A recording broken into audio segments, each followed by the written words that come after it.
Y'all, June has arrived, and this homosexual is ready to celebrate. Pride is wrapped in color, celebration, resistance, and reflection. Pride Month is more than just rainbow flags, parties, and parades. It's a reminder of the people who fought and protested, who loved loudly and created spaces for generations of LGBTQIA plus people. And it gave us the space to live openly and authentically. It is a month rooted in history, resilience, and community. And for many people, pride is joy. It is seeing yourself reflected in the world around you. It is chosen family, music, laughter, dancing in the streets, and moments of freedom that once felt impossible. It is the feeling of being seen, affirmed, celebrated exactly as who you are. But Pride Month is also deeply personal. It holds the stories of queer and trans people who continue to navigate discrimination, violence, and rejection, and the emotional weight of simply existing in a world that still debates their humanity.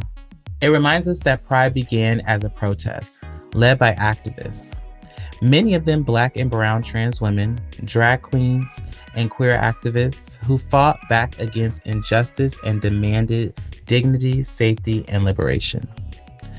June became Pride Month because of the 1969 Stonewall riots in New York City, where members of the LGBTQIA plus community resisted ongoing police harassment and violence at the Stonewall Inn. What started as frustration and resistance became a turning point in the modern LGBTQ plus rights movement. 1 year later, the first Pride marches were held to honor the uprising and continue to fight for equality and visibility. And while June is recognized globally as the kickoff to Pride season, Pride itself does not begin in just 1 month. Communities across the country celebrate Pride throughout the year for different reasons, whether local history, accessibility, and or just a reason to celebrate. Pride is celebrated in many different areas.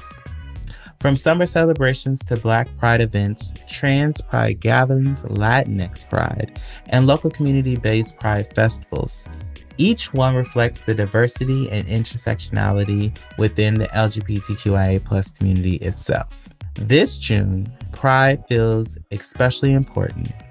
Across the country, around the world, LGBTQIA plus communities continue to face attacks on visibility, healthcare, education, and basic human rights. And yet, despite all that shit, queer people continue to create art and build families, care for one another, and show up with courage and love.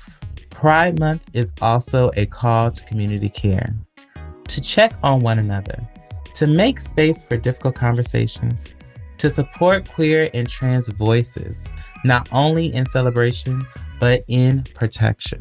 To recognize that healing is happening. It needs to happen. It needs to happen in community, and that sometimes the most powerful form of self-care is knowing you don't have to survive alone. At its core, Pride is about people. It is about authenticity. It is about freedom. It is about the right to exist fully, loudly, softly, unapologetically, and safely. And maybe this month is also the opportunity to ask ourselves, how do we continue showing up for each other after the Pride parades are over? How do we protect the most vulnerable within our community? How do we create spaces where everybody feels like they belong? Because Pride is not just a moment. It's a movement. It's a memory. It's healing. It's a community. And it is love that refuses to disappear. And that is the real Chisme. Happy Pride Month.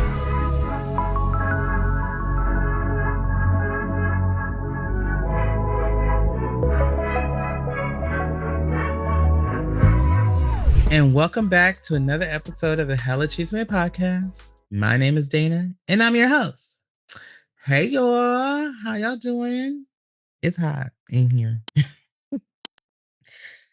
It's been a little mini. I mean, it hasn't been that long, but welcome to Pride Month. It is June, honey.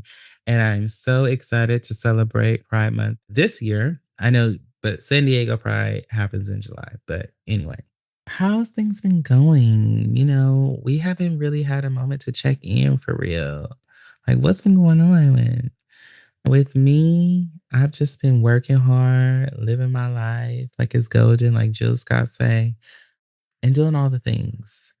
You know, my birthday is next month and I'm going to be 36. I can't believe it. I don't really know what I'm going to do for real.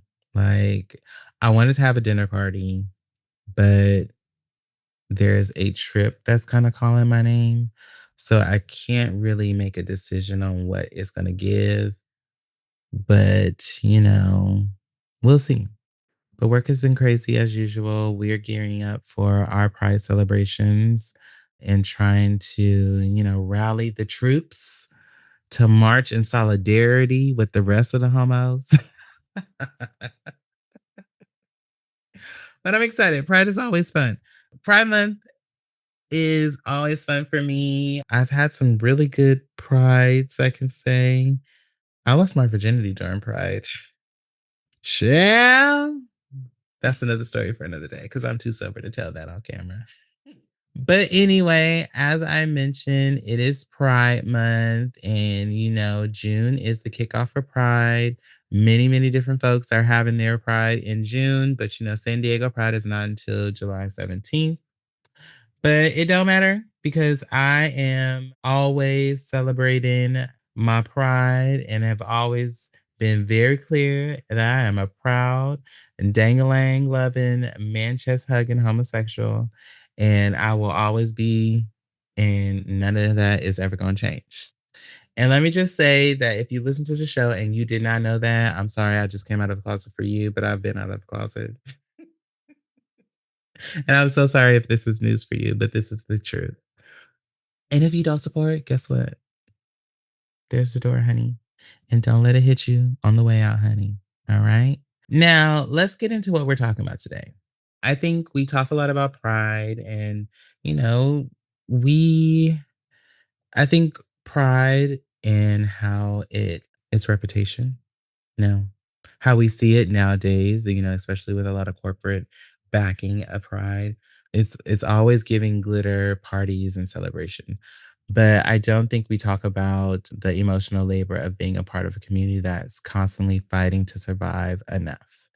Nobody talks about what happens when queer people start turning on each other, when trans people feel abandoned, when allies get exhausted, get tired of fighting, when people want visibility but not want the responsibility to do the work. And somewhere in the middle of that, we are still trying to also heal from what we have going on in the world right now. And, every day we just living our lives, going through things, working, feeding our babies, feeding our fur babies, and taking care of ourselves.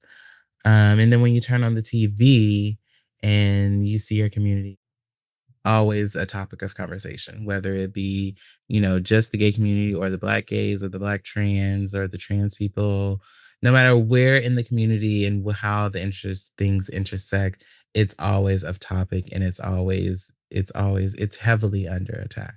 And I mean, and I have to tell you, honey, I'm tired and not just actually tired because I've worked all day, but mentally tired because it's just a lot of shit going on. So that brought me to today's conversation, especially with it being Pride Month. I wanted to talk about community care and not the buzzword version, but the real version and just get into a real conversation of what community care is and what it means to check on your people and their level of survival. But to give you a little bit of context, community care is the practice of people showing up for one another emotionally, physically, mentally, spiritually, and sometimes financially. Can you loan me $20? Especially during times of hardship, healing, or survival.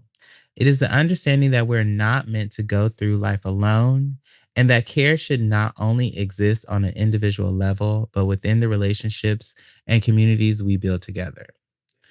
Unlike self care, which focuses on caring for yourself, community care recognizes that healing often happens collectively.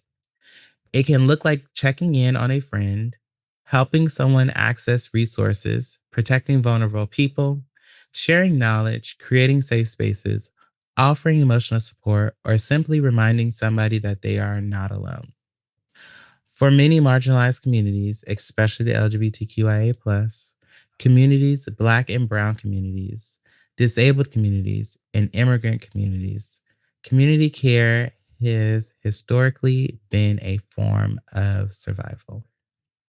When systems fail to protect people, communities learned how to protect and care for each other themselves through chosen family, mutual aid, advocacy, activism, and collective support.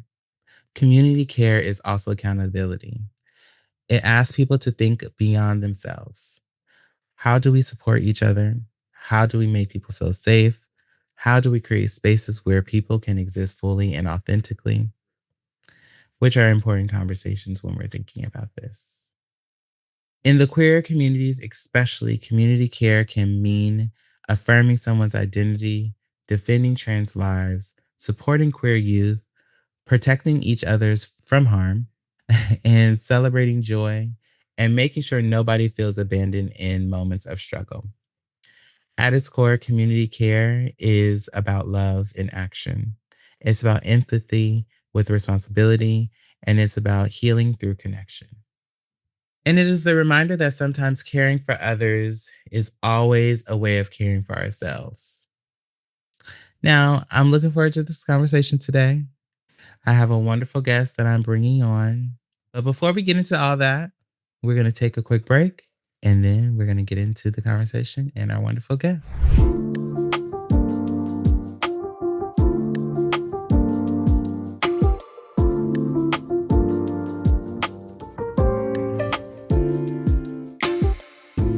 And we are back.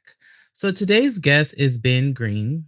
He's an internationally recognized transgender advocate, educator, and storyteller dedicated to creating spaces rooted in empathy, education, and joy. After coming out as transgender at the age of 15 years old in a small town, Ben turned his personal journey into a mission to support and uplift transgender people, also youth and families across the country. Through his work, Ben has spoken to organizations including NASA, which I tried to get a job at NASA, but that's another subject. Johnson and Johnson, and more than 150 P flag chapters. Just past Wow. 200. Past 200. Look at you. I mean, we gonna get into this because I'm trying to tell you, I really am trying to get into my public speaking bag. I want to do it. I want to make it happen. Ben has been leading conversations around transgender inclusion, belonging, and understanding, and known for his compassion forward approach, which I can definitely vouch for. Ben believes education is most impactful when it begins with humanity and leads with joy. Ben is the author of the Substack Good Queer News and the book My Child is Trans, Now What? A joy centered approach to support and a transgender loved ones. Also been nominated for good work. Ben regularly speaks at the Missouri State Capitol in defense of transgender rights and protections. No matter the audience or where the conversation begins, Ben is committed to leading with compassion, authenticity, and the belief that joy itself can be a powerful form of resistance. I want to welcome Ben to the show.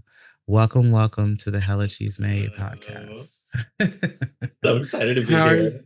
Thank you for coming. Thank you for joining.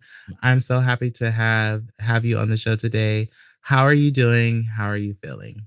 Yeah, I'm feeling solidly okay. I've been deep in the trenches of research for a new book that I'm working on about the role of joy in the fight for queer rights. It's a great Mm, book and it's so much work.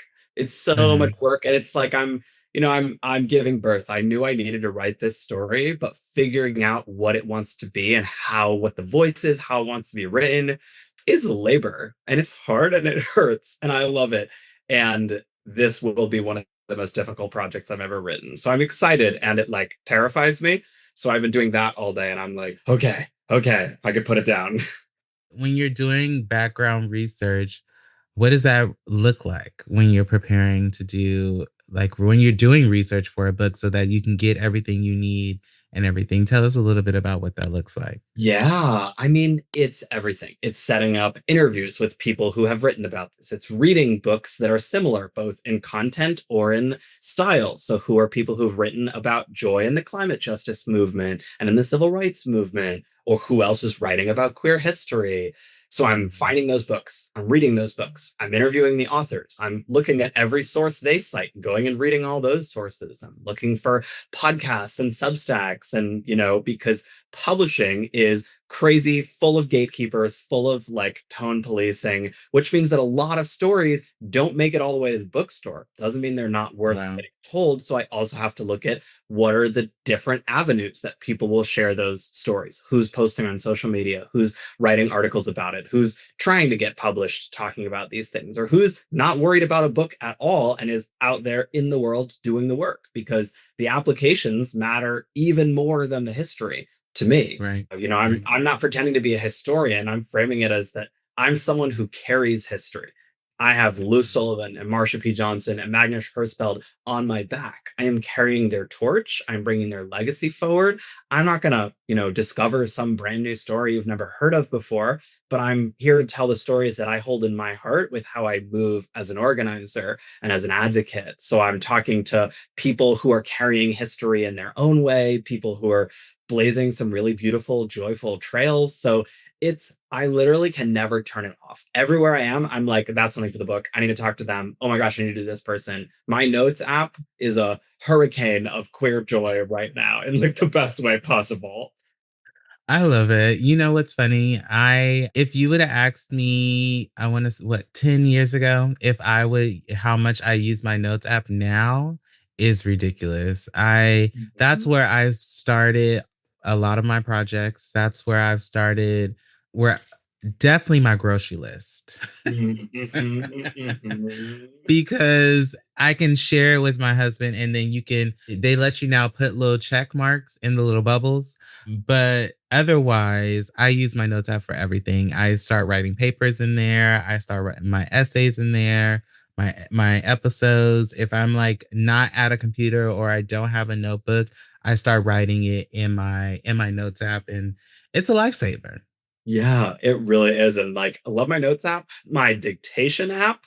Mhm. Oh, that is my Mhm. brain lives in there. Every single day, I go for a walk for like 45 minutes and I just brain dump out my to-do list. And then whatever like the art of the day is going to be, I'll just talk it through, and then I'll go back and read through it and like edit it and turn it into a chapter or an article or an essay or something. I I love it. think in motion. I love it. I love it. So wait, you have a notes app and a dictation app? I used to dictate into my notes app, but I literally would like have to hold my phone out to my face, Yeah. press the little microphone button, dictate one Yes. sentence, and then it would turn itself off. So now I have a dictation app that like I just turn it on and then I put it in my pocket. I have my AirPods in and it'll go for Wow. half an hour, and it doesn't show you what you're dictating live, which Hmm. means I'm not I'm not able to edit while I write, which is what stops me from, like, Mm. they call it the tyranny of a blank page. It's Yeah. so hard to stare at a screen and write a sentence that I feel like has to be perfect. But if I'm talking it out and I can't edit it while I'm writing, it takes that barrier away. It forces me to just keep doing a first draft, and then I can Mm. sit down and edit it, which is so much easier for me.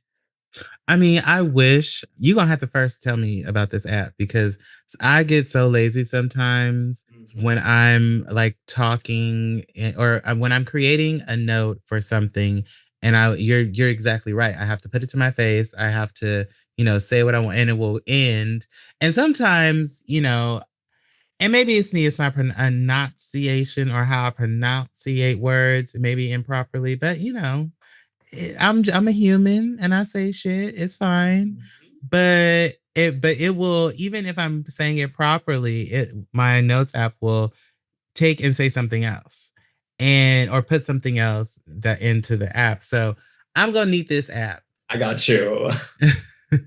So you're located in Southern California, right? Yes. And what's the weather giving in Southern Cal right now? Like, is it giving Finally, warm or the what? sun has come out. It is beautiful out today. I just moved to Southern California from Missouri, so the weather is not tornadoes, and that is perfect. Yes. And did you grow up in Missouri? Is that the small town we were talking about in the beginning? No, actually, I grew up in small town Connecticut. And then my Oh. wife in 2020, who was my girlfriend at the time, was like, I just got into medical school. Do you want to move in with me? I was like, oh my God, yes. And she said, by the way, it's in Missouri. And I was like, oh my God, what? And I did not know what to expect. And that's a whole other fascinating tangent. Missouri made me into the person that I needed to be. I got Yeah. served my ass on a platter in a way that was so vital to me being an actual effective organizer and human. So I'm not from Missouri, but I like to say I was forged in Missouri. I love it. And so what was it like growing up in the small town that you grew up in Connecticut? Yeah, Connecticut is a very there's a tremendous amount of privilege, a tremendous amount of wealth. It's a lot of really like, if you've ever heard the term NIMBY liberal, not in my Mm, backyard, of like, yes, affordable housing, like go equal rights. And then someone be like, cool, what if we put an apartment building in our town? And the hmm pushback immediate was like, but they're going to ruin the town. They'll destroy the streets, these apartment people, like, and which is just racism. It's just racism. So I grew up in a town that was 98% white. It had 10,000 people in it. Diversity was in any respect. Disability, like hmm our school had a back dark hallway for the special ed kids and the disabled kids. And like I was a complete bubble. So me coming out as trans was so nobody knew what to do about it. They weren't hmm cruel about it because it hmm was 2015. So they kind of, it was early enough that they didn't know they were supposed to be cruel about it. They didn't know Right. they were supposed to be angry. They were just confused. And Right. it was safe, which is amazing. Mhm. I'm really fortunate. For a lot of people, it's not safe. It was safe. And beyond that, everything fell to me. I became an adult. I taught our health classes. I wrote our school policy. Every kid was finding me in the hallways to say, you're trans. What does that mean? How does it feel? Does it feel like this? Am I trans? Do I have to come out now? Can you help me come out? i Mhm. I became the Pied Piper of queer kids in my school. And so it was isolating in a lot of ways. I became only trans. I wasn't all these things, but I learned so much about how to do effective organizing, about what it meant to carry a lot of people on your back, and through the different youth all across Connecticut, because Connecticut's like 100 suburbs in a trench coat. There's no real Mhm. place in Connecticut. All the towns are so small that none of us really had a big GSA. So we had a Yeah. Facebook group for queer youth in the whole state of Connecticut that I was the president of, that I now know was like incredible youth organizing. That was like, okay, how did you all get gender neutral bathrooms at your high school? Can you share the sample policy? And let's practice coming out to our parents together. And who needs a date to the prom to pretend to be straight? Or like, who needs gender affirming clothes? Does anyone want to swap a tux for a dress? Like this amazing space of safety that we created, totally youth led. So I learned a lot, and I'm glad to be out of there, to have gotten to meet people outside of that 98% white 10,000 people bubble. I mean, I can only imagine, especially, it being a small town, being one of the only kids or the only kid, and then people having so many questions. Like, and then, but I think you trying to figure out for yourself, but now having to figure it out for other people and how to give them the proper answers. Yeah, and in the beginning it was so frustrating. It was so exhausting, and like in the very beginning I would snap at people. I'd get frustrated and I'd be like, I why do you keep asking me? I don't want to do this. I just want to be a kid. I don't know. And then I would realize that that person was now unsafe for the next kid who was going to talk to them, because they were learning, okay, transgender people are angry, or it's not worth it for me to engage. And all these other kids were coming to me to say, is it safe? How did it go for you? Do you think they're ready for me? So I kind of Mhm. deeply internalized this understanding that my boundaries did not matter, because Mhm. whether or not, like, I was already out, all these other kids were waiting. They were depending on me to make it safe for them. So I learned how to ignore all of my boundaries so that they wouldn't have to do that. I had already given it up. I was already out. Cat's out of the bag. Least I can do is make it a little better for the next kid. And that has driven a lot of my work of making it better for the next person. With Mhm. fortunately, as an adult who's now been in lots of therapy, I don't violate my own boundaries for other people anymore. But that was hard fought. It was exhausting for a while. I can imagine. I mean, you know, being in high school and is first of all, being in high school itself is exhausting. Then being a kid, a part of the community, whether queer, trans, or gay or bisexual, and then being in high school, and then that is exhausting. Then try being gay and then being black in a predominantly black high school. It's just whew, when It I tell piles up, you man. the intersectionality of it and just how it all just piles up on all the different areas, it becomes a fucking hamster wheel. And I talked about it before on the show about being gay in high school and in middle school and not really knowing what it was, that if that's how I wanted to identify, or and not really understanding what that meant or what that looked like for me. And then, my friends kind of being the ones who would say it for me. And I'm like, hold on, like that's not what I don't know that that's what I want. You can't attach me to something that you see or that you think that I don't even know for myself. Yeah, and sometimes like I understand the urge to be like, I can help you figure it out. I can save you the pain of not knowing who you are. But that Mhm. usually just pushes people even further into the closet. The Right. times that I've been sure of someone's identity, most of the time I'm usually right. And when I try to tell them I know who you are better than you do, even if I have guesses that are often accurate, that's going to Yeah. push them further away.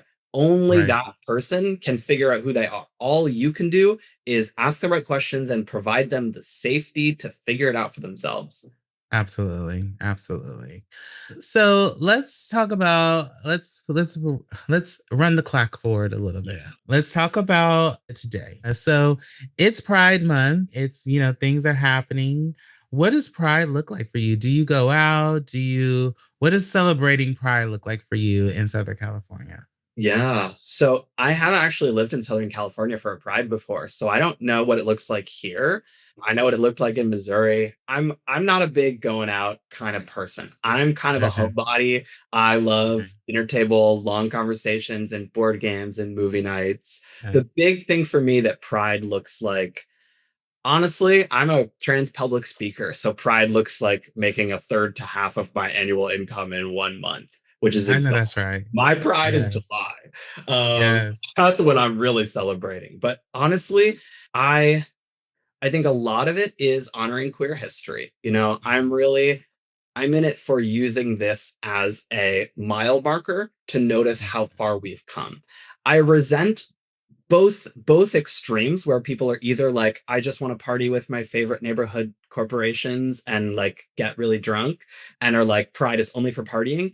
And I don't like the people who are like, the first pride was a riot, and if you're partying, you're doing it wrong. Mhm. It's both, right? We need that celebration. Going to a pride festival with my shirt off as a trans man and seeing a trans kid see my top surgery scars and my wedding band, me holding hands with my wife, seeing that kid see me for the first time heals something in both of us. We need that. Mhm. We need that celebration. We need that gathering, that dancing, that togetherness. I don't know if we need, my favorite neighborhood bank there, but we need to be together. And Mhm. what they were fighting for, right? The Stonewall riot wasn't just, about pushing back on police harassment. It was also police harassment of our ability to gather and party and celebrate and dance and drink and dress as ourselves and live as ourselves. And the pushback was saying, you cannot stop us from gathering anymore. And they trapped the Mhm. cops inside that bar for hours. They threw rocks at them. They had the cops hiding inside. It was amazing how we pushed back, how we celebrated. That was a days long standoff between the queer Mhm. community and the police that's been totally mythologized in a way that is kind of cool and kind of unhelpful sometimes. So I think the pride for me is seeing our history, seeing, okay, how far have we come? What have we fought for? right? They were fighting for freedom from 3 articles laws, which say that you had to wear at least 3 articles of clothing for your biological sex. My outfit right now would be literally illegal.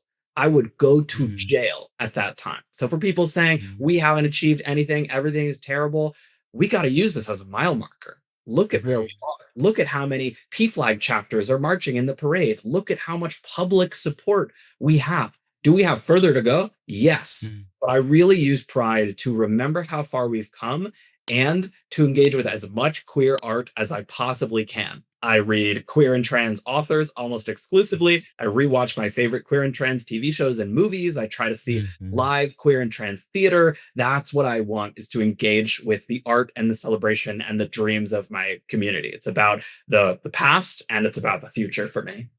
Yes, I love that. I love it. I love it.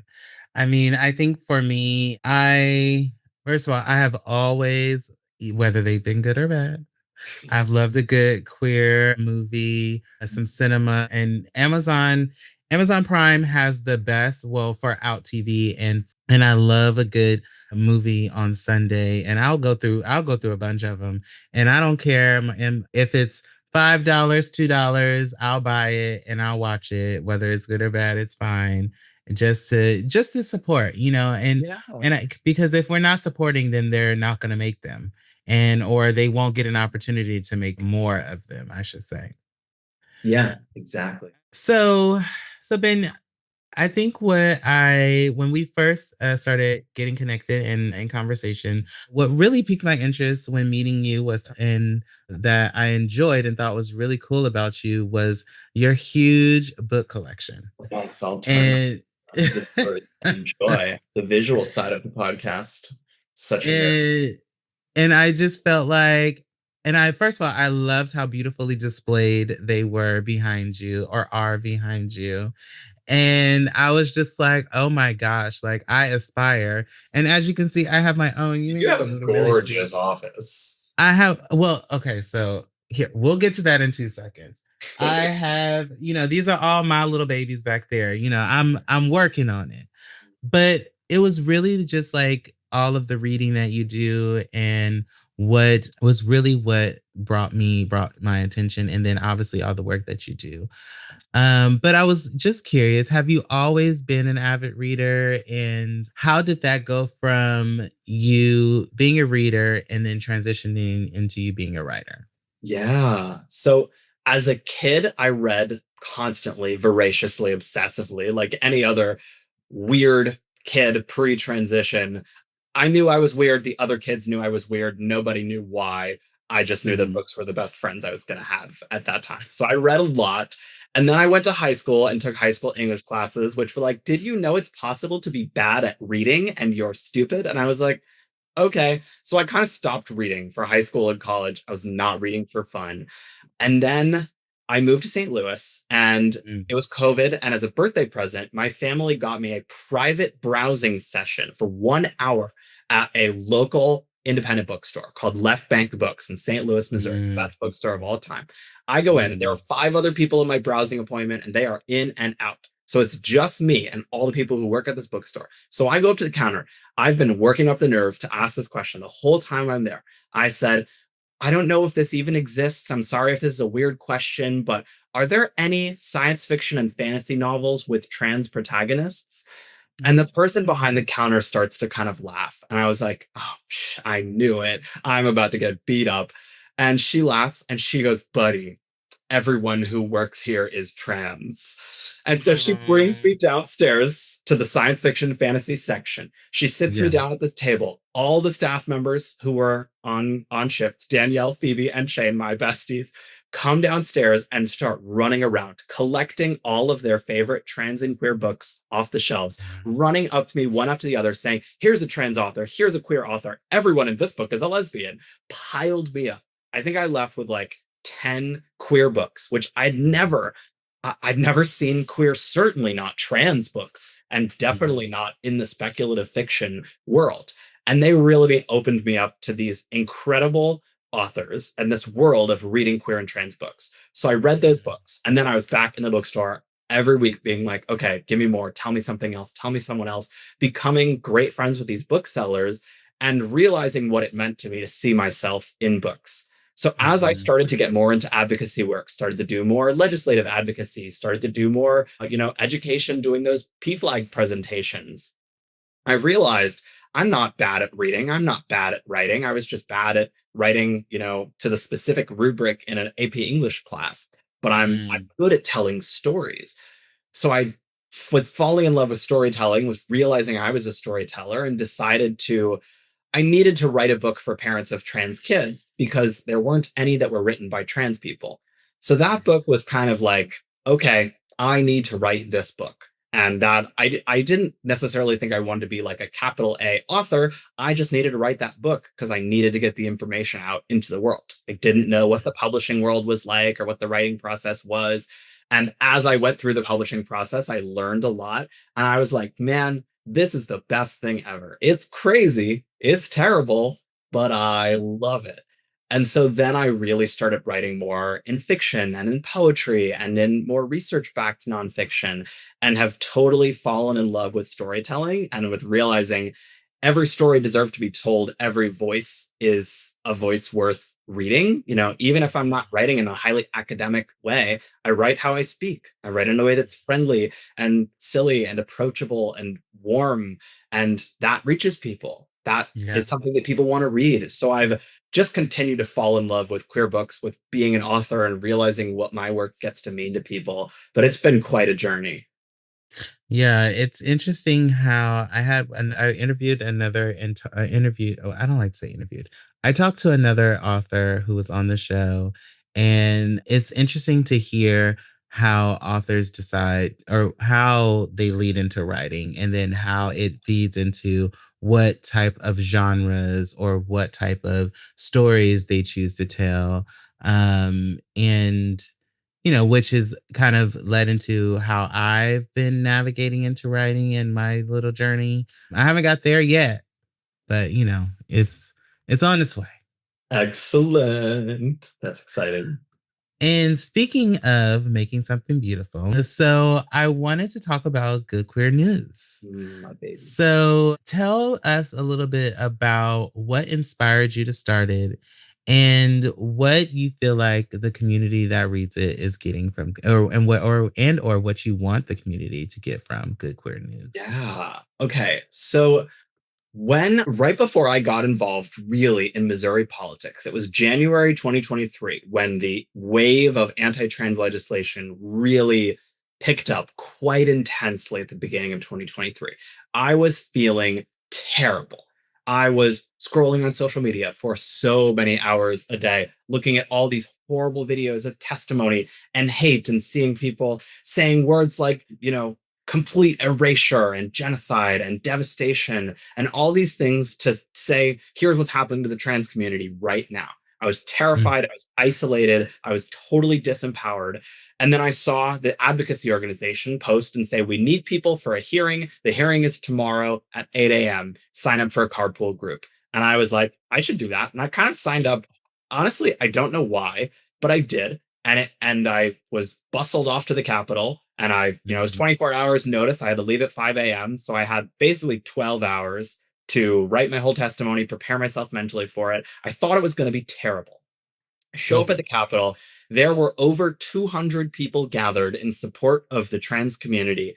And in opposition to the trans community, they had 4 people. And that moment blew my mind. And the people that were in the room, I was in Missouri and I had a lot of expectations of what somebody who cared looked like. And Right. instead, what I found was that it was mostly old white people, priests, pastors, nuns, rabbis, grandparents, farmers, rural folks. It was mostly not trans people. It was allies showing up and saying, I'm here so my trans kid doesn't have to be. And it kind of blew my mind. Every single week, we had hundreds in support and a handful, if any, there against us. The more time I spend going to the Capitol, the more victories I'm getting to see. The bills that we defeated, the strength that we had, the amount of hearts and minds that we were able to change of our legislators who then made different decisions based on the conversations we had with them. These Wow. amazing victories. And then I'd go home and I'd tell my friends about it, and they'd say, wow, that's not what I'm reading about at all. I Mm, realized more and more that good news was not making headlines. I had thought it was because it wasn't happening. But as I started to get deeper involved into it, I realized that was the point. The despair was Mm-hmm. keeping people from showing up. Even if there were only 5 bills that were actually threats, constantly saying Missouri has, proposed 70 anti-trans bills, the 70 was so overwhelming we couldn't get people to show up for the 5. And that was the point. As I looked more into it, as I learned more about social media algorithms and the news, I developed this mantra, which is that your despair is someone else's business model. That's right. And so I Yeah. started Good Queer News because it was early 2024. I'm in this writing group, and every week we're getting on the call, and people are just looking so gloom and doom. They were so hopeless. And I was like, hey, this amazing thing happened. Nobody's heard about it. And could I start the call by giving you all a recap of the Good Queer News? And they were like, sure. And I did. And they were like, wow, I feel better. So then every week I would start our group by saying, here's the Good Queer News of the week. It lived in my notes app, and they'd be like, can you like write that down and text it to me so I can send it to all my friends? And I was like, yeah, sure. And eventually they were like, Ben, you got to post this. You got to put it on Instagram, put it on YouTube, do something with it. So I started writing about it on Substack, and it blew up. And it kind of blew up. And then after the election, everybody was like, well, there will never be good news again. All hope is lost. Mm. I'm going to crawl into a hole, and the world has now officially ended. And in particular, that attitude was most common among my friends in blue states, my friends in big cities, my friends who were like white, non trans queer people and white liberals, people who had not been in the shit before. Everybody in Missouri was like, okay, my sleeves are already rolled. It already smells like shit in here. I'm just going to get back to work. So I've brought that attitude I'd learned in Missouri of we persist, we survive, there's still good news worth celebrating, right? Yeah. That election night, I was in a giant ballroom with 2 TV screens in the room. One was a TV screen tracking the presidential race. One was a TV screen tracking the ballot initiative to overturn a full abortion ban. Missouri was the Mm. first state to overturn completely a full abortion ban with a constitutional ballot initiative. It was incredibly hard work. And we simultaneously watched both those screens, understood that we were going to lose one and win the other. And we had to hold in our hearts that tension that we worked incredibly hard. And in some ways we would win, in some ways we would lose. It's always going to be like that. And we couldn't Mm. just say we cannot celebrate, it's not worth it because we lost something. We won something incredible. The number of people whose lives will be saved, who will be safer, who will have access to the healthcare they need to survive, to build lives that they feel good about. We won that. And we lost something terrible. Learning to hold both and writing that into Good Queer News was so important. So then it really took off. And I think that's what people are getting away from it is that it's not toxic positivity. I'm not putting, heartwarming, this trans kid raised money with a lemonade stand to be able to flee the country. That's not heartwarming. That's dystopian. That's Right. not a good queer news story. A good queer news story is today, May 15th, Missouri has ended their legislative session. They defeated every single anti LGBTQ bill proposed. There are so many states recently that have ended their sessions, beating every single one with incredibly hard, strategic, brilliant work. So I bring good news and put the bad news in context, saying, I'm not here to fearmonger you. Here's what's happening, here's what isn't, and here's what we're going to do about it. So my hope with Good Queer News, honestly, what I want to do with it and what I have begun to do with it more and more is that I built up a platform where people trust me. They trust that I'm going to be honest, that I'm going to talk about hope, that I'm dreaming about how we move forward and what we can build. And that means Mm-hmm. that I have the social capital to bring up really difficult conversations. I can write about, racism within the white queer community. I can write about transphobia within the gay community. I can write about misogyny. I can write about how I want white queer people to stop using AAVE. I can write about toxic positivity and, the hopelessness and despair of people on the coasts who are mostly safe. I can use it to be a safe container for difficult conversations that help us say, well, if I'm dreaming of this future, maybe I do need to act differently or think differently if I want to get there. So I'm really excited at the space that I've been building, and it seems to be giving a lot of people a the ability to act. Empowerment is really what I want people to get out of it. The understanding that it will take all of us something is better than nothing. No one is coming to save us but us. And that attitude, I think, is what people are taking away from it now. I mean, and it's just good. It's just a good blog. Like, and is it okay if I call it a blog? Like, Yeah, I don't is it really okay? know what it Or is. Blog, it's a project. It's like, or it's it's a better. good project. Let's say good Yeah. project. It's a good writing project. It's a good space. It builds good community.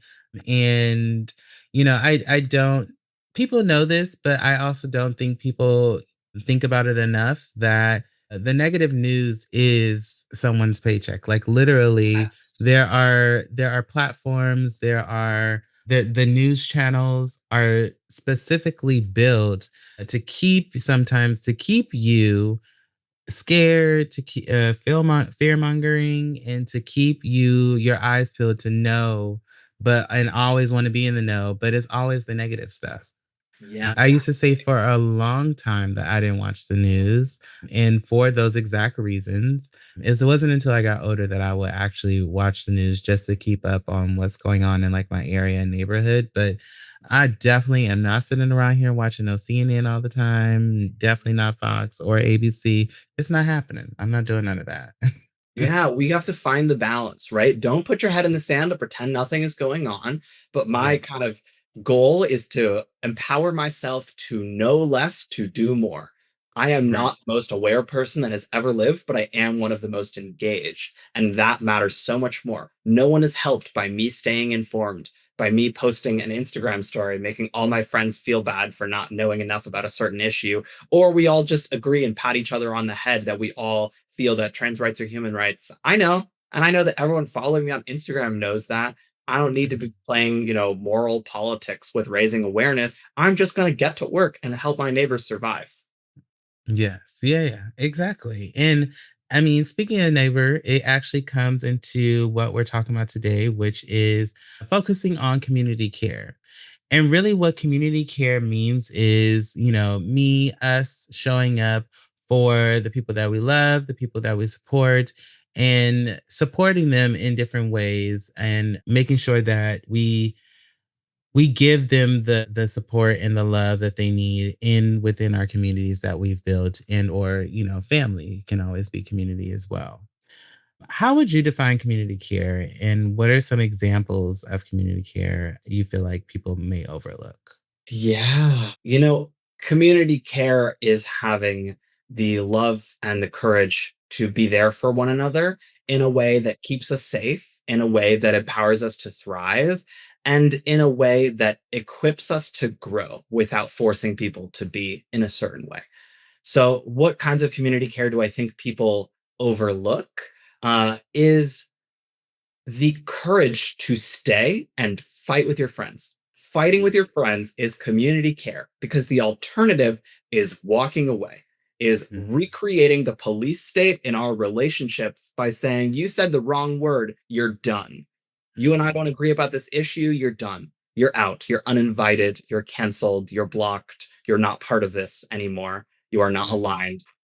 Being able to say, let me sit with you. Let us lovingly fight with one another because I want to see you grow, or I need to grow right now. That will be uncomfortable. There is harm, and I want to sit here and figure it out with you. I'm not going to fight to hurt my friends. I don't mean fight with your friends, so insult them every chance you get, but I do mean be able to disagree with your friends. That's one of the things that this convenience culture is really training out of us, is that it should Mhm. always be convenient, that if you are uncomfortable, something is wrong, that if you are annoyed, something is bad, that if something is inconvenient, it's violating your boundaries. No, Mhm. loving relationships will be inconvenient. If I am free, no one that I know should ever have to take an Uber from the airport. I will Mhm. pick my friends up from LAX because that is community care, because I am free. I will make an effort to inconvenience myself because every single commercial is selling me, look how much you don't have to rely on anyone. You don't have to be annoying. You don't have to be a burden. You don't have to talk to anyone. We'll just get you this medicine. We'll get you this delivery. We'll get you this food. You don't have to talk to anyone. We've got to Mhm. resist convenience. So, community care is inconveniencing ourselves, being willing to get uncomfortable, being willing to challenge each other without writing each other off. I have plenty of friends I disagree with profoundly, and I love them, and we make each other better people. Sometimes we move towards agreement, sometimes we don't, and that's okay. So I think being willing to do that and show up for each other and to make it easy for us to show up for each other, like if you want somebody to rely on you and you have your favorite types of support to give, just tell people that. I tell my loved ones, you're struggling. Can I give you 5 ideas of things I'm able to do right now? So right now, this weekend, I could say, I have 2 hours free on Saturday. Do you want me to come over and clean your house or run errands for you? Because I'm in the middle of a really good audiobook. I would love to do a driving task for you right now. Or can I make a phone call for you? I love to cook. So my number one thing I offer to people is food. You want to come over for dinner? You want me to meal prep for you? How can I use what I love to do to make you feel loved? And when I give people offers of things I'm willing to do, I convince them that they can trust that I will set my own boundaries and they don't have to try and make up boundaries for me. We have to be able to trust ourselves so that we can trust each other. I love that. And I I struggle sometimes with sometimes offering too much of myself for people Yeah. and for things. But then on the flip side of that, I am very independent and I don't like a lot of people doing stuff for me. So I struggle with, I have a great deal of both that I struggle with. I think I don't remember where we were, but my husband was like, "Can you just let me do something nice for you?" I was like, "All right, let me go sit the fuck down somewhere." Cuz Yeah.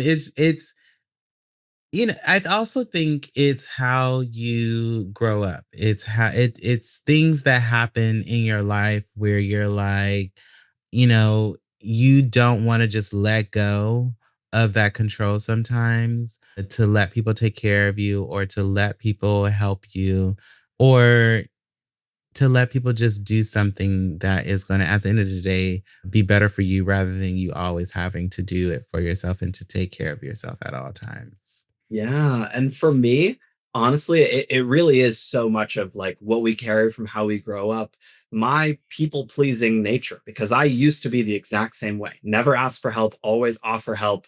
Most of it was a perpetual apology for my transness. I felt like Mhm. my transness had used up every bit of goodwill that I had available to me. It was too different, too weird. I was asking so much of people. How dare Wow. I ask for more than that? So that Wow. weighed on me. And then I was a man. Then my beard grew in, and people started forgetting to ask if I was okay. They started forgetting to ask if I needed something. Both my girlfriends, my guy friends, my non-binary friends. It's baked into our society that we need to apologize for our difference inconveniencing people, even people who are also different, and people don't think to give love to men, and that's fucked up. Mm. Mhm. That's deep. Mhm. It's taken me Um, a lot of therapy to work through that. I mean, I know that's right. Mhm. When we're thinking about where we are currently in this country and where things are currently with all the different legislation and things that are coming up with the community, why do you think community care feels especially important right now? Yeah, because who the fuck else is caring for us? That's It right. is only us. We are all we have. And and if that is all we have, then it's so much. Then it's so beautiful the ways that queer people know to love each other, to become family to each other. Our community has such a legacy of care and of love within it.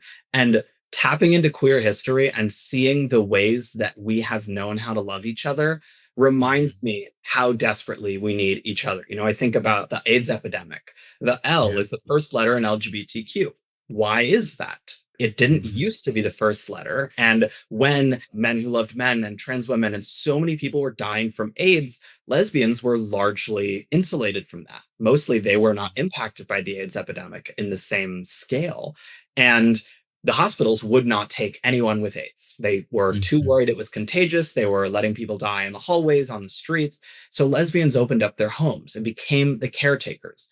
They created these beautiful, painful, loving spaces where people with AIDS could die with dignity. In their Mhm. homes were all these spaces for people to pass through and feel loved and then die knowing they were loved. And so the L was put at the front of LGBTQ to honor the sacrifice and the love that the lesbian community gave to the whole rest of the queer umbrella and their caretaking. That's fucking beautiful. That is what we need right now when people are frightened, when they are alone.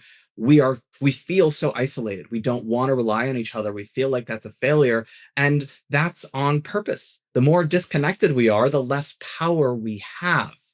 So Right. being able to interdepend on one another is is the whole point. If we want to be able to organize, to share ideas, to share dreams, to realize we aren't alone, we have to rely on each other. And I'll say to anybody listening who's like, "Well, I'm going to do it alone." There is no medal, there is no prize. No one is keeping track. No one will say that they are proud of you for never asking for help.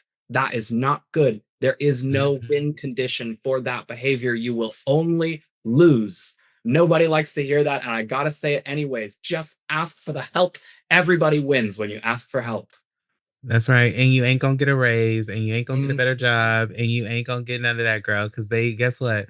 As far as they're concerned, if you're doing it alone, they don't need to backfill anything. exactly. Exactly. Somebody wins. It is not It's you. not you.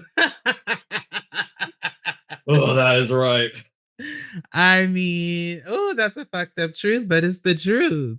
Yeah. Like, gosh.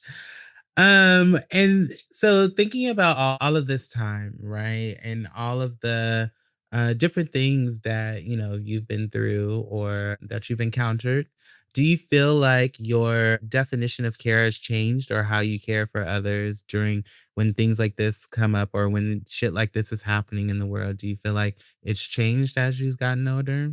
100%. Yes. I think in part as I've gone to therapy and worked through my like obsessive need to please people, to apologize for my transness, and as I've worked through the like modern day social media weaponization of therapy language, when I was going through that healing arc, I entered into the we don't owe anybody anything era, which is so fun and popular. And seeing these posts that were like, we deserve softness, we deserve love, we deserve grace. From who? I don't owe anybody anything, and I am owed gentleness. From who? If Mhm. I am Mhm. owed gentleness, I owe gentleness to others. And like that was something that became really important to me is like recognizing that if there's a world I want to see, 98% of that world will not be legislated. Yep. Some of it will. There's some legislation, some structural change we need. If I want a future that is warm and kind, and I read these cozy science fiction stories that everybody loves, we're not fantasizing about, the spaceship that has a hole in the airlock. We're fantasizing about found family, which is just people loving each other in space. We can do that now. If I want a world where men get to be affectionate with one another, no one's writing a law that says I have to give my homies a forehead kiss before they go home. I have to be willing to say I love you to my boys, even if that makes them uncomfortable at first. Mhm. Now they've learned, oh, wait, I deserve to be loved. I can talk Mhm. about love. I can talk about platonic love. I can build a family. That is not a muscle any of them had, and they will build it because we're doing it. I will build the world that I want to be in by living it. That's Miss Major. How much longer until we're free? She said, fuck that shit. I'm free now. I do not Yeah. need permission. So Yeah, for me, yeah. that gentleness and that care is embodied by me because that's what I want to build. And it will only get built by me living it now. Yeah, and I 100% hear you. I mean, when you talk about, especially for friendships and for, people that the space that you've created around you, I think about my family and how accepting they always have been and how they've been so supportive. And, my dad loves my husband, like ridiculous, almost to where I'm like, if you want to go marry him, you can. Love that. But it's important, right? And then, care for has definitely changed over the years how I choose to care for my family, how I choose to care for myself and my now my immediate family, especially with all the different things that are happening. Well, we're gonna take a break. Okay. And we are going to come back and jump into the rest of this conversation. Love it. We'll be right back. If you've made it this far in this episode and you haven't subscribed yet, that's wild. Go ahead and hit that subscribe button on YouTube, follow us on Instagram, tap in everywhere, child. Because apparently the algorithm only respects consistency and emotional damage. And to my professional doom scrollers out there, girl, yes, I'm talking to you. If you can scroll for 47 minutes and not press the subscribe button, we can have a full conversation on how you need to go ahead and dedicate yourself to something, girl, because it sounds like you got some dedication issues. Help us beat the algorithm, girl. Like, comment, share, send it to your girlfriends, your boyfriends, your lady friends, your them friends. The ones who love the chit chat about all the tea but never really want to start that podcast. Because I want them in my comment box. Don't just watch the Chisme, join the Chisme, girl. Subscribe, follow, and stay connected, honey, because we building something cute up over here and we want you to be a part of it. Yeah. And we are back. So moving on into kind of talking about diving a little deeper into our LGBTQIA plus community. I wanted to talk about how often the conversation comes up about division within the community, especially between parts of the gay community and trans community. And I do think part of it comes from people being scared to talk about it and to ask proper questions, and, being fearful of saying the wrong thing. I also will say that I do feel that there's a certain bit of it where either folks will just choose to act like, the community doesn't exist, or they'll choose not to connect in ways to where they can ask the right questions or make friends or have conversations. Um, but really, my first question for you is, why do you think people in the LGBTQIA plus community struggle with showing up for the trans community? Yeah, some of it's respectability politics. The fear that you can look at somebody who's slightly more different than you and say, you are the reason I don't have rights. We've been doing that the whole time. We had white, traditionally masculine gay men doing that to femme gay men. We had white gays doing that to gays of color. We had gay men doing that to lesbians. We had gays and lesbians doing that to bisexuals and drag queens and trans people and asexuals. We always point at the person who's the most or the who's a little bit more different than us to say you are the reason. I would be acceptable if only you weren't attached to me. And we all point at somebody who's more different than us because it's really scary to point at the person who's actually taking our rights away. People feel disempowered, and so they try to find a way to feel empowered, which we take out on each other. So I think that's a big part of it. I think a lack of education, I don't think it's necessarily cruelty. There is not trans topics taught in most public schools. There are not trans characters in a lot of books that most people are reading, and most people aren't really reading that much anymore. Not on TV shows, not in movies. A lot of people have never met a transgender person before or don't know what they're allowed to ask. So people get really nervous. And I think within the LGBTQ community, there's also, and people don't really want to admit this, a lot of bioessentialism, which is essentially the idea that certain biological characteristics are predetermined based on sex and cannot be undone. And in particular, the bioessentialism that shows up is that masculinity is evil.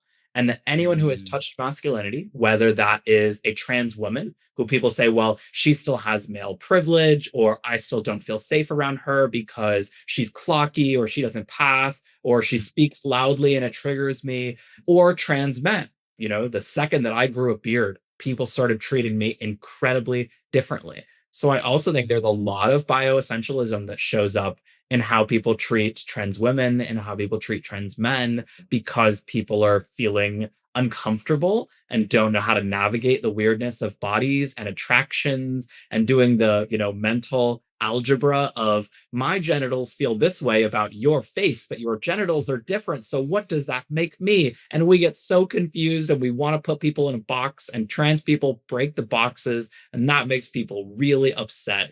So there's some discomfort, some fears, some privilege. It all stews up together to make a little bit of a mess. Mm-hmm. Agreed. Agreed. And I guess another good question is just to talk through why trans advocacy is not a separate issue from the liberation of all of us within the community. Yes. Number one, it's the same fucking people taking my rights away as a white trans person as they are taking your rights away as black gay person. They're on the same team. They know they're on the same team, which is part of why they're so much more effective. And by the way, they're on the same team against rural working class white people. They're on the same team against women. They're on the same team against immigrants. They know they're on the same team. We act like we don't, and so we lose. So solidarity across so many movements is important. And here's an example of what that liberation looks like for all of us. A lot of states are starting to pass bathroom bills. And whether or not they have a bathroom ban, we're increasingly seeing what we call transvestigators, which is people who've taken it upon themselves to bounty hunt transgender people in bathrooms, whether it's because their state will actually pay them like a bounty hunter, or just because they feel in their heart that that's right. They guess who looks trans, they follow them into a bathroom, they harass them, assault them, call the police on them. They do that often. You know who they follow into the bathrooms? 9 times out of 10, it's black women who are not Mm-hmm. transgender, but who they say, you don't look like a woman to me. The trans Mm-hmm. athletes, those bans on transgender sports and the suspicion, 9 times out of 10, the girls getting called out for genital examinations are just black women. None of us are safe. If you are not perfectly performing femininity, which is perfectly performing white femininity, you are assumed to be trans. Trans is assumed to be bad. Now you're going to be a victim of violence. So, Mm-hmm. these standards and the rules of gender norms hurt all of us. Transgender people happen to be the vehicle of trying to enforce those gender norms, but we all lose when Mm-hmm. we let those rules be enforced as militantly as they are. And I mean, it's just like you said already. If we can do it together, then it makes a stronger force. Like it's Yes. all the same. We're all losing the same shit at the same time. Like it's and Mhm. if we don't get to the point to where we're like, hey, let's actually band together, then we're missing the plot, is what's happening. Yes, their strategy is divide and conquer. Teach us to hate Uh-huh. each other, to fear, to compete, to disrespect. Those seeds are sown and harvested bountifully by the people who want us not to work together. That's happening on purpose. Mm-hmm. Mm-hmm. So I guess a question for you, another good question would be I've always think in the terms of calling in versus calling out. Yeah. But what would you say is a great way to help navigate a person through a hard conversation without making sure they don't feel shamed? Yeah. Okay. So there's a book on this called The Persuaders, which is one of my favorite books of all times, cornerstone of how my brain works. There are so many things I could say about that, but the biggest thing that I will say, number one, is we have to be able to release our frustration. And if you can't, that's okay. It means that you shouldn't be having that conversation. If your goal is to change their mind, frustration is not the tool to accomplish that. Frustration is a tool to let us know that it's time to walk away. So release the frustration. My mantra is even if the best day was yesterday, the second best day was today, right? We Mhm, can't be mad at somebody because they're trying to start. So if mhm, somebody asks me, hey, what's the deal with transgender athletes? I'm not going to get mad at them. They're trying to learn. If I shut them down, you know who's so much more welcoming? The far right. Moms for Liberty will mm, never, ever yell at you for asking the wrong question. They will welcome you in. They will let you sit with them. They are much more welcoming of bringing people in. We cannot shame people into agreeing with us. We've tried it already. It has not worked. So be willing to sit with somebody or say, I'm not the person to have this conversation. Here's who I think you should talk to. Here's a book I think you should read, right? We don't have to be friction on somebody's journey to learning. We don't have to be the journey, but don't be friction either. And the other thing I'd say that I learned from this really wonderful book, again, The Persuaders, is to offer someone the golden gates of retreat. So let's say I have a family dinner and somebody won't stop misgendering a trans kid. If I come to them and say, "You are being so transphobic. Why can't you get their pronouns right?" Their back is against a wall. What are their actual options? Number one, Right. admit I am transphobic. I am the Mm. villain in the story of my family member. Disengage completely, or dig your heels in because you're embarrassed and your back is against a wall. And when people are Right. cornered, they freak out. The golden gates of retreat gives people an opportunity to change their behavior while protecting their ego. So instead of saying you're transphobic, I'll say, "Hey, me and you both want this family member to feel loved. Could we practice their pronouns together? I think that might make them feel really loved at this gathering. Do you want to help me make them feel loved?" All of a sudden, I'm agreeing with the shared value. Even if I don't think they're acting on that value well right now, we both love that family member. We both want that family member to be at this gathering. What's an action we can take together that allows that person to continuously think of themselves as a good person and engage with that value differently? So that means that I'll give people options of ideas to actually protect women's sports. I'll give them suggested allyship strategies to actually build safety for women. I can align on a value and offer them a different way to live something they know to be true about themselves rather than try to get them to admit that they're a villain. They're not going to do that. And they're not a villain. They're just a Right. person who's got their own baggage, their own misinformation. I'm not talking to Donald Trump at my family Thanksgiving. I'm talking to Uncle Steve, and we got to work on it because he's just a person. Yeah. Yeah. Yeah. Yeah. I love what you did there. Oh, thank you. So you bring up a great point because essentially you're what you're also talking about is sticking up for someone and speaking up for someone, and especially someone who can't who doesn't feel comfortable speaking up for themselves, or speaking up in a moment where you're calling out something when you see it happening. And this brings me to my next point and just talking about just advocacy and speaking and sometimes being the only one that's speaking up for people and or things that should be spoken up about and how much work that takes. I know that working in what, people hate to call diversity, equity, and inclusion, but now in my workplace and just in the work that I do, we call it culture work and internally still having to advocate for things, still having to kind of be the one who's making sure that we're recognizing the different communities that we serve, whether it be internal and external. And I want to just talk a little bit about the emotional burnout that can sometimes happen and or that comes up and how do you keep making sure to advocate even when you're burnt out and without losing yourself during those times. Joy is a choice that I have to make every single day. Joy is different than happiness. Happiness is an emotional state based on circumstances. Joy is a choice that defies circumstances. That means I limit my news and social media intake. That means I Mhm. choose to connect with my community. It means that I find rest that actually recharges my batteries. Most of my rest is a little bit active, reading a book, Mhm. playing a video game, going for a walk. I have gotten really burnt out at times. And a couple of years ago, I remember it was really bad. I had become really viral on TikTok as your trans older brother. I had this whole wholesome persona. I was doing all this public speaking, all this legislative advocacy. It was a lot.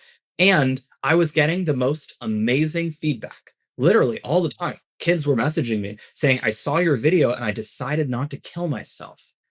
I was Mhm. going to run away from home, and then my parents read your book, and now I'm safe." And it was amazing. Everything I did felt like it was saving somebody's life, which meant that if I took a break, I was sacrificing someone. And that Mhm. became incredibly heavy. And so I asked another advocate, Skylar Baylor, who's way more visible than I am, incredible, brilliant trans advocate and author. And I said, "How do you carry that?" And he said, "We understand how to have a bubble around ourselves to keep out criticisms. And that we hear the criticisms, and sometimes we bring them in and say, maybe I need to grow. Maybe I need to internalize this and do something differently. But mostly we leave them outside the bubble. We know they're not who we are." He said, Mhm. "I do the same thing with compliments. Sometimes I bring it in, I hold it close for me, but my perception of myself and my worth and my identity has nothing to do with my impact on the world, which means that when I take a break, I still have myself. So I love the work that I get to do. My whole Yeah. job is education, is world changing, it is constant. And my identity, when somebody asks me who I am, the things that come up first are I'm a nerd, I love science fiction, I like writing, I like cooking, I love pasta, I love my dog. I am a lot of things in addition to somebody who is set out there to change the world. I let myself be an entire human being first. I remind myself that nothing was ever meant to be fixed by one person, and Mhm. releasing myself from the responsibility of fixing all of it allows me to actually rest, get that peace, so I can actually end up doing more by telling myself I have to do less. I know where my exits are. I'm allowed to leave. I'm allowed to not answer a question. I'm allowed to not say something when something difficult happens because I'm usually always the person who says something, and sometimes I'm not. And that's okay because I'm just one person. And I'd rather be able to do it over 30 years than to do it 30 times in one day once. I'm Yeah. in it for the long game. That means balance and rest and sometimes saying no and not letting myself get all the way to empty. Nobody wins if I burn out. And believing in the future is important. A lot of people are super willing to martyr themselves because they don't actually think there's something better. Maybe if I burn out, I'll die before it gets worse than this. That's the unspoken belief for a lot of organizers. I know I'm building something beautiful and I want to get there. So I'm invested in sustaining myself as I walk towards that world. You got to have a future you're walking towards that you are genuinely excited about and fighting for. It may not end up looking exactly like that, but we have to have something we're fighting for to empower us to keep moving towards it. Agreed. I agree. I agree. And something worth fighting for is family. Mhm. So, which I feel like is a perfect segue into this next segment. So, I feel like one thing about the queer community and the LGBTQIA plus community is we always find family, and whether that's our family we've born into or our chosen family. Yeah. In a chosen family, everybody plays a role. There's always the protector, the emotional, unavailable friend that always gives the best advice, or the person organizing the protest, or the one to go and take you to go slash that ex's tires. There's always the one who's going to make the reservation. There's the elder, the chaos friend, the one who adopted everybody in the family, who they brought everybody in from the streets because they needed to stay in, honey. There's always some sort of chosen family. In this segment, I wanted to kind of play, it's kind of a game, but not really. But it's like you get the opportunity to call out the people in your chosen family, depending on these different scenarios. So Yeah. I have 6 of them here, and we're gonna read them, and then you can choose to say their name or you can not. It doesn't necessarily matter. It's up to you. I'll let you decide. But let's start with the first one. The first one is the person who taught you what community care actually looks like. Adrienne Marie Brown. I wish she was my friend. She's just a brilliant writer, but there is no better Yes. answer to that question. I love it. I love it. Let's see. A person who taught me what community care is. I would definitely say I could say that because my husband's older than me, he definitely taught me more of what community care means and how to build a community when especially being in a new space. Because I moved here from the Bay Area and been here now for almost 8 years. So I would definitely say him for sure. The person who always says, "I'm not going out tonight," then the first person on the dance floor out while y'all are out. Or you can say the person all creating the game nights or the nights of fun. It is me. I'm the one who says I'm not going out tonight, and then I don't. And everybody's like, "What if we went out?" And I'm like, "Or what if I cooked you a 5 course meal and then we played a board game and I plan a stay at home night good enough to convince everyone to be a homebody." That one is me. What do you love to cook? Because you've brought up cooking like 3 or 4 times Oh, now. everything, everything. My favorite thing in the world is to ask people what recipe tastes like home and then learn how to make that food. I'll practice it all week If I know they're coming over, I will be eating the same thing every day, and then I will learn how to make it. And I love when people tell me the whole laundry list of their allergies and their preferences, when everybody gets to sit down and be a part of the meal and be like, oh, you know that I hate tomato skins, so you peeled the tomatoes. And I'm not sitting here feeling like bad because I'm gluten free. I'm eating something that's delicious and gluten free. I love when everybody just sits down at my table and feels fed and feels loved. So I love to make anything, a lot of plant-based stuff because I love the earth and I love the way it makes my body feel. I love to get creative and get weird in the kitchen. I love it. I love it. Well, I guess this is the best next question because it's the person who's bringing the snacks, the electrical lights, and the emotional support. Also, also me, I am the dad friend of every space I have ever walked into. Even before I was a boy, I was a dad. I love it. I love it. I mean, I'm good with cooking. I also cook. I'm the cook of the house and I've always cooked. I didn't go to culinary school. I went to my high school had a culinary program within it. But I learned to cook from family and watching my mom and my aunts, my grandmother, and some of the men in the family too. That's where I learned most of my grilling and barbecue skills. But yes, I also am a cook as Love well. The person who feels like home in a queer space. trans men. When I walk into a queer space and I see a trans man, I feel like I can breathe. It's amazing. I love trans men. We're so handsome, we're so cool, we're so smart and hot. I just love any I do have a lot of like friends in my heart, but also I just love other trans masks. We're so great. Yes, yes. I love it. I love it. And then last one, the person who is the unofficial Pride photographer. So the person who's always taking pictures at Pride. I know their name in my heart. I am not going to do to their ego the damage it would do to say that out loud, but I want you to know I'm holding it in my heart. I love it. I love it. And the next one is the queer survival kit. So and this was so random, but I loved it. And we list a lot of things here, but I definitely want to highlight a few. So I think a therapist is definitely is like you need to have a therapist at some way, shape, or form. Or if not, if you're not gonna have a therapist, you need to have somebody that's a sounding board for you some Mhm. way. You need to have somebody who loves you enough to tell you that you're wrong. That exactly. We don't need no yes men around here. Exactly. I would say the next one is a group chat screenshots. I'm not a avid screenshotter, but I would say a good group chat is a good survival kit.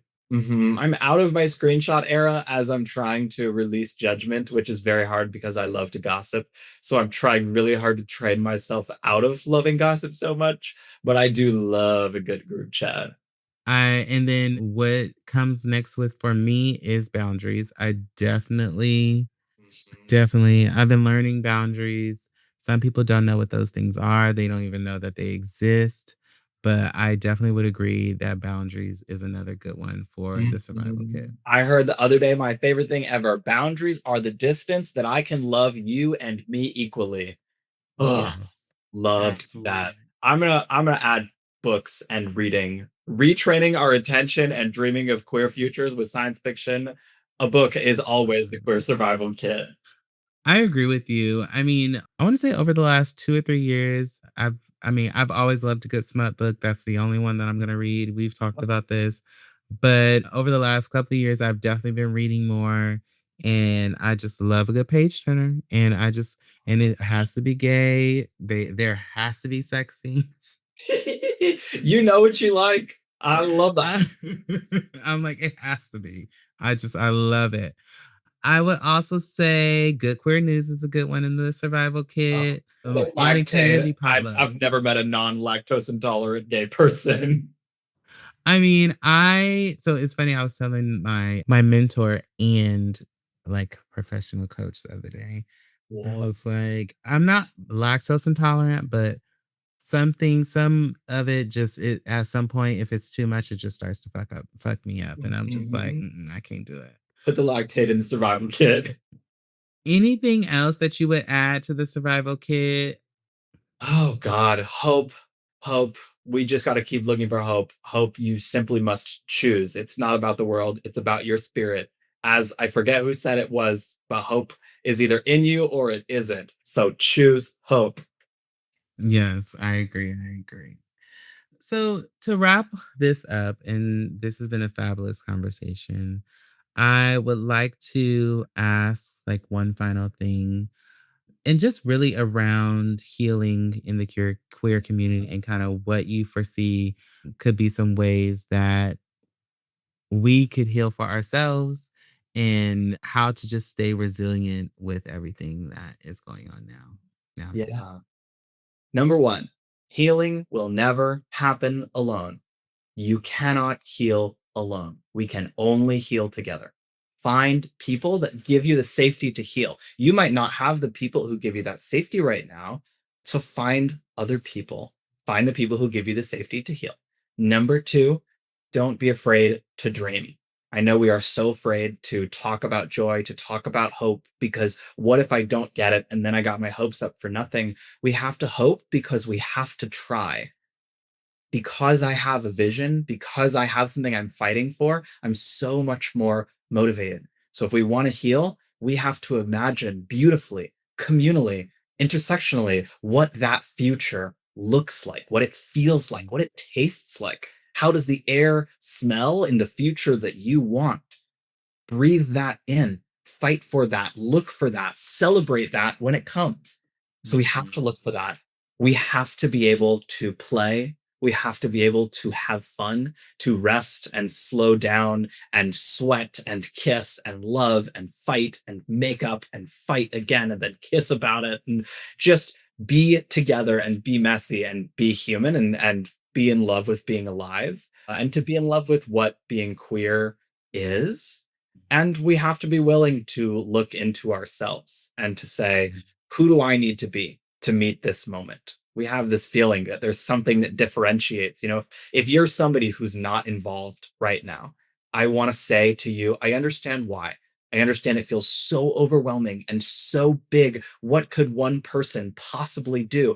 Everything that has ever happened has been a group of just one people all standing together who did something. So just one person adds up.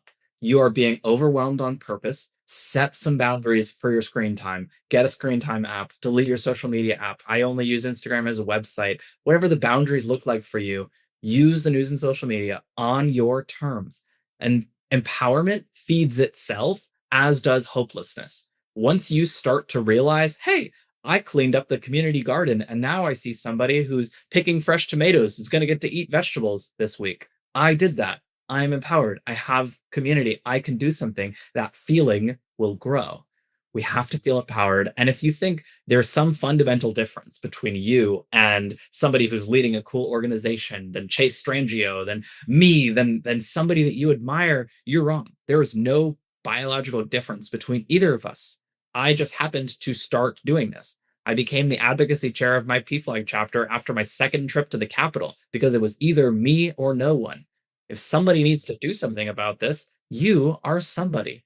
Become that person. No one is coming to save us. It's terrifying and it's liberating. So we will heal through taking action together, finding rest, using that rest to recharge ourselves for action, not just running away because it's too scary to look at, and having something we're dreaming towards, not just something we're running away from. I love that. And I truly appreciate you coming and joining me today on this episode. Before you get out of here, can you please tell the people where they can find you and follow you? Yes, absolutely. You can find me in the Trader Joe's in the pasta aisle debating shapes of pasta. I'm always there. Wherever your Trader Joe's is, I'm probably in the pasta aisle. So you can find me on Substack mostly at Good Queer News, where I write about hope. That's pretty much the only place I'm really active, and you can reach out to me if you want to do a speaking event, if you need support for your PFLAG chapter, if you know a trans kid who wants to meet a trans adult for the first time, anything I can do to support you and accessing the love and joy and resources that you deserve, please feel free to reach out. And goodqueernews.com is the best way to do that. Amazing, amazing. I appreciate you, Ben. Thank you for joining me on this week's episode. Thank you for having Yes, me. absolutely. We're going to take one final break and then I'll be back to close out the show. Great. Bye. Bye. If you've made it this far in this episode and you haven't subscribed yet, that's wild. Go ahead and hit that subscribe button on YouTube. Follow us on Instagram. Tap in everywhere, child. Because apparently the algorithm only respects consistency and emotional damage. And to my professional doom scrollers out there, girl, yes, I'm talking to you. If you can scroll for 47 minutes and not press the subscribe button, we can have a full conversation on how you need to go ahead and dedicate yourself to something, girl, because it sounds like you got some dedication issues. Help us beat the algorithm, girl. Like, comment, share, send it to your girlfriends, your boyfriends, your lady friends, your they, them friends. The ones who love the chit chat about all the tea, but never really want to start that podcast. Because I want them in my comment box. Don't just watch the Chisme, join the Chisme, girl. Subscribe, follow, and stay connected, honey, because we building something cute up over here, and we want you to be a part of it. Yeah. Well, I hope you enjoyed this conversation. In closing, we're not going to pick affirmation cards or, do any affirmations at the end. And quite honestly, I don't know if y'all even like those for real. And if you're listening to this and you do care and you want me to keep them, then I will. But you're going to have to leave a comment and then I'll go back and find and check it. But, we'll see. I've been thinking about trying to changing it up at the end, but I haven't got there yet. But I'll let you know when I do. In conclusion, I feel like maybe community care starts with realizing we were never meant to survive alone, which I feel like Ben brought that up a lot in this conversation. And maybe it's remembering that queer history was built through people protecting each other, which I've said and we've talked about clearly. And it's about feeding each other, housing each other, marching together, grieving together, and loving each other through impossible moments. Which I also mentioned, like, if we can't do this shit together, girl, then we're missing the plot. What are we doing? And and it is still true now. I'm not even gonna say maybe. Healing doesn't always happen in big public ways. Sometimes healing looks like somebody texting you or you just calling to check on somebody. I always say check on your friends. Your friends using the right pronouns is them healing you or helping you heal through something or, affirming you in the way that you should be affirmed. And sometimes it's a community event, whether that's a fundraiser or a party at your favorite organization, or you're throwing the party, or as Ben says, having a good game night and cooking a good dinner, eating some pasta, honey, or even a good group chat, or making sure that you get a ride to the airport or a shared meal after a hard week. Because when I tell you I'm hungry right now, it's time to eat some dinner. Or somebody saying, I see you, I got you. You don't have to carry this alone, honey. Those things are community care. And that's queer survival and that's queer joy. And during Pride Month, especially, I think we should remember Pride is not just about being seen, it's about making sure people feel safe enough to exist once they are. And if that's not clear, to exist once they are seen.